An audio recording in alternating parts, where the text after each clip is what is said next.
दोस्तों, भारत सरकार द्वारा कंबाइंड ग्रेजुएट लेवल एग्जामिनेशन 2025 का नोटिफिकेशन जारी कर दिया गया है। तो आज की वीडियो में मैं बात करने वाला हूं कि इस फॉर्म को कौन कौन स्टूडेंट्स भर सकते हैं, कौन कौन इसके लिए एलिजिबल होगा, क्या इसकी एज लिमिट होगी, क्या इसकी फीस होगी, क्या इसकी लास्ट डेट होगी। सारी चीजें आपको इस वीडियो में बताने वाला हूं दोस्तों। तो वीडियो में मेरे साथ बने रहेगा दोस्तों अंत तक। और चैनल पर अगर आप नए हैं तो चैनल को सब्सक्राइब कर लें और बेल आइकन के बटन को दबा के ऑल पर सेट करना बिल्कुल ना भूलें, ताकि हमारी आगे आने वाली सभी वीडियोस की नोटिफिकेशन आपको मिलती रहे। तो चलिए दोस्तों, शुरू करते हैं बिना किसी देरी के। तो सबसे पहले मैं दोस्तों बात करूंगा महत्वपूर्ण तिथियों की, यानी कि इंपॉर्टेंट डेट्स की। ऑनलाइन एप्लीकेशन सबमिट करने की डेट है दोस्तों, वो है 9 जून 2025 से फॉर्म शुरू हो रहे हैं और 4 जुलाई 2025 तक ये फॉर्म भरे जाएंगे। और लास्ट डेट पर जो टाइम है वो ऑनलाइन एप्लीकेशन का वो है रात के 11 बजे तक। ये चीज़ ध्यान रखिएगा दोस्तों। और पेमेंट का टाइम अगले दिन 5 जुलाई 2025 तक रात के 11 बजे तक है। मान लीजिए आपका 4 तारीख में फॉर्म फिल हो गया लेकिन पेमेंट नहीं हो पाया, तो 5 तारीख की रात 11 बजे तक आप अपना पेमेंट कर सकते हैं। और अगर कोई करेक्शन है उसके लिए जो विंडो ओपन होगी वो ओपन होगी 9 जुलाई 2025 से लेकर 11 जुलाई 2025 तक रात के 11 बजे तक। ये चीज़ भी दोस्तों ध्यान रखिएगा।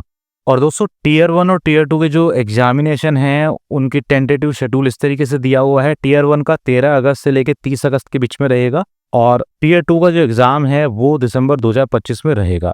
और किसी भी अन्य सहायता के लिए आप इनके टोल फ्री नंबर पर कॉल कर सकते हो अगर आपको कोई भी सहायता यहाँ से प्राप्त करनी है। अब दोस्तों हम बात करते हैं, जो पोस्ट दी गई हैं वो इस तरीके से दी गई हैं। जो पे लेवल 7 की पोस्ट हैं, जिनका पे बैंड है वो इस तरीके से है। उसमें काफ़ी सारी पोस्ट हैं, आप देख सकते हैं। ये पीडीएफ का लिंक मैं आपको नीचे दे दूंगा, वहाँ से आप डाउनलोड कर लीजिएगा। पे लेवल 6 में भी काफ़ी सारी भर्ती निकली हुई हैं दोस्तों, और इस तरीके से काफ़ी सारी भर्तियां यहाँ पर दी हुई हैं। तो वीडियो में दोस्तों अब हम आगे बात करेंगे एज लिमिट की। आपकी जो एज यहाँ पर वेरीफाई होगी वो होगी 1 अगस्त 2025 तक के लिए। समझिएगा इसको दोस्तों ध्यान से। जिन पोस्टों में एज मांगी गई है 18 से 27 साल, उसमें एज क्या होनी चाहिए? वो ये होनी चाहिए कि आपका जो जन्म है वो 2/8/1998 से पहले का नहीं होना चाहिए, और ना ही दोस्तों 1/8/2007 के बाद का होना चाहिए।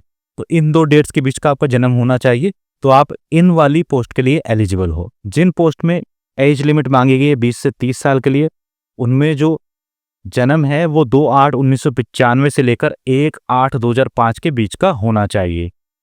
जिन भर्तियों में उम्र मांगी गई है 18 से 30 साल तक की, उसमें जो जन्म है कैंडिडेट का वो 2/8/1995 से लेकर 1/8/2007 के बीच का होना चाहिए। और जिन पोस्ट में एज मांगी गई है 18 से 32 साल के बीच की, तो उसमें जो जन्म है कैंडिडेट का वो 2/8/1993 से 1/8/2007 के बीच का होना चाहिए।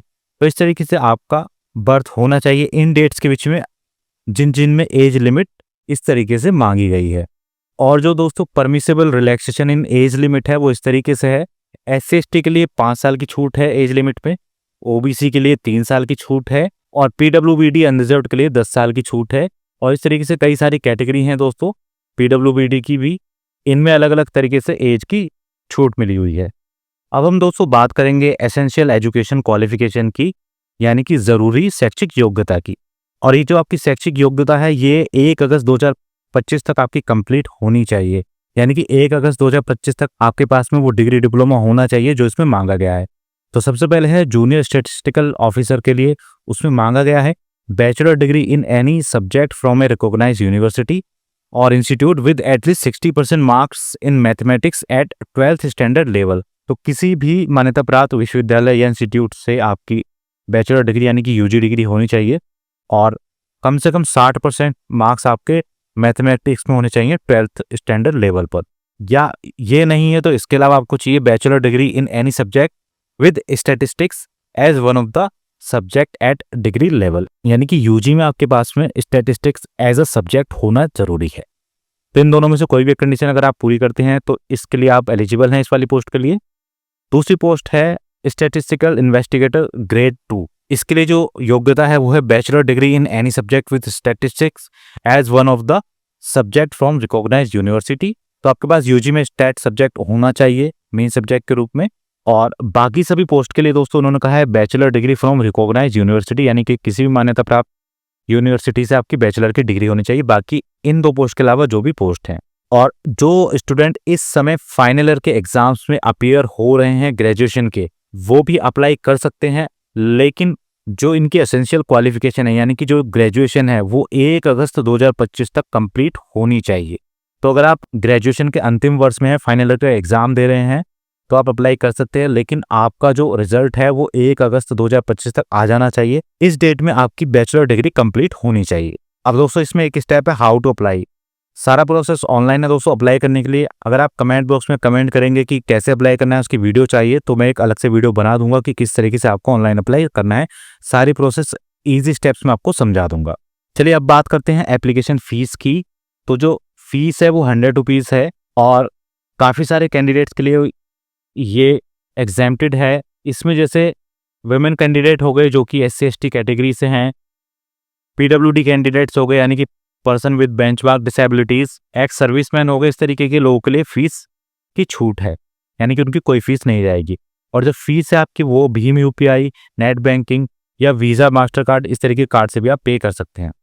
और जो फीस है दोस्तों वो मैक्सिमम 5 जुलाई 2025 की रात 11 बजे तक आप पेमेंट कर सकते हैं। और अगर आपकी ऑनलाइन एप्लीकेशन में कोई करेक्शन हो जाता है, कोई गलती हो जाती है, तो आप उसको 9 जुलाई 2025 से 11 जुलाई 2025 के बीच में ठीक करवा सकते हैं, कर सकते हैं। इसके अलावा दोस्तों सेंटर ऑफ एग्जामिनेशन की मैं बात करूं तो एग्जामिनेशन के सेंटर अलग अलग दिए हुए हैं, काफ़ी सारे रीजन्स हैं और वो इस PDF में आप देख लीजिएगा। वैसे आपको चूज़ करने के लिए आएगा ऑनलाइन कि कौन से रीजन में आप एग्ज़ाम देना चाहते हैं, तो वो अपने हिसाब से आप देख लीजिएगा। अब दोस्तों हम बात करेंगे महत्वपूर्ण चीज़, एग्जामिनेशन में जो पेपर पैटर्न है वो किस तरीके से रहेगा। तो जो स्कीम है Tier 1 एग्जामिनेशन की वो इस तरीके से रहेगी। जो Tier 1 है इसमें इस तरीके से 5 सब्जेक्ट के आपको एग्जाम देने होंगे। जनरल इंटेलिजेंस और रीजनिंग है हो गया, जनरल अवेयरनेस है, क्वांटिटेटिव एप्टीट्यूड है, जनरल कॉम्प्रिहेंशन है। 25-25 क्वेश्चन इसमें आपको मिलेंगे। टोटल 100 क्वेश्चन का ये पेपर रहेगा और एक क्वेश्चन आपका 2 मार्क्स का रहेगा। इस हिसाब से 50 मार्क्स का एक पार्ट रहेगा और इस तरीके से टोटल 200 नंबर का ये आपका पेपर रहेगा। समय जो रहेगा वो 1 घंटा रहेगा। Tier 1 में दोस्तों ऑब्जेक्टिव टाइप क्वेश्चंस रहेंगे जिन्हें मल्टीपल चॉइस क्वेश्चन भी बोलते हैं और हिंदी इंग्लिश दोनों में आपको सेट मिलेगा। केवल जो इंग्लिश का पार्ट है, जो इंग्लिश कॉम्प्रिहेंशन का पार्ट है वो केवल इंग्लिश पे रहेगा, बाकी की सारी चीज़ें आपको हिंदी इंग्लिश दोनों पैटर्न में मिलेगी। इसके अलावा दोस्तों नेगेटिव मार्किंग भी रहेगी, तो 0.50 आपके नेगेटिव मार्किंग के लिए काटे जाएंगे हर गलत उत्तर पर। बात करते हैं हम Tier 2 एग्जामिनेशन की। तो इसमें दोस्तों सेक्शन 1 में आपके 2 पेपर होंगे, मैथमेटिकल एबिलिटीज़ का और रीजनिंग एंड जनरल इंटेलिजेंस का। इसमें 30 क्वेश्चन आपको मिलेंगे, टोटल 60 क्वेश्चन रहेंगे और मैक्सिमम ये रहेगा 180 मार्क्स का। इसमें भी दोस्तों आपको 1 घंटा मिलने वाला है फॉर ईच सेक्शन। सेक्शन 2 में इंग्लिश लैंग्वेज और कॉम्प्रिहेंशन है और जनरल अवेयरनेस का पार्ट है। 45 क्वेश्चन इंग्लिश के रहेंगे और 25 क्वेश्चन जनरल अवेयरनेस के रहेंगे। टोटल 210 मार्क्स का ये पेपर रहेगा। सेक्शन 3 आपका कंप्यूटर नॉलेज का टेस्ट रहेगा जो कि आपका 60 मार्क्स का रहेगा। इसमें आपको 15 मिनट्स रहेंगे आपका कंप्यूटर का टेस्ट होने के लिए। और सेशन 2 में ही एक और डेटा एंट्री स्पीड टेस्ट है जो कि 1 डेटा एंट्री टास्क है। तो टोटल इस वाले सेशन के लिए आपको 2 घंटा 15 मिनट मिलेंगे और इस वाले सेकंड सेशन के लिए आपको जो कि कंप्यूटर बेस्ड टेस्ट है 15 मिनट अलग से मिलेंगे। और इसमें पेपर सेकंड है स्टैट्स का, जो स्टैट्स का अलग से रहेगा। तो पेपर 1 सबके लिए कंपलसरी है और पेपर 2 उन कैंडिडेट्स के लिए है जो जूनियर स्टैटिस्टिकल ऑफिसर के लिए अप्लाई करेंगे, यानी कि स्टैट वाला पेपर उन स्टूडेंट्स के लिए है। इसके अलावा दोस्तों बहुत सारी जनरल चीज़ें इस PDF में दी हुई हैं, आप इस PDF को पढ़ सकते हैं इजीली। और कोई और जानकारी या कोई और सवाल आपके मन में है तो वो हमसे कमेंट बॉक्स में कमेंट करके पूछ लीजिएगा। हम कोशिश करेंगे आपके सभी सवालों के जवाब देने की। और अगर आप ये चाहते हैं कि हम आपको एक वीडियो बनाकर समझाएं कि किस तरीके से आपका ये ऑनलाइन फॉर्म भरा जाएगा, तो उसके लिए भी कमेंट कर दीजिएगा, हम वो वीडियो आपके लिए अलग से बना देंगे।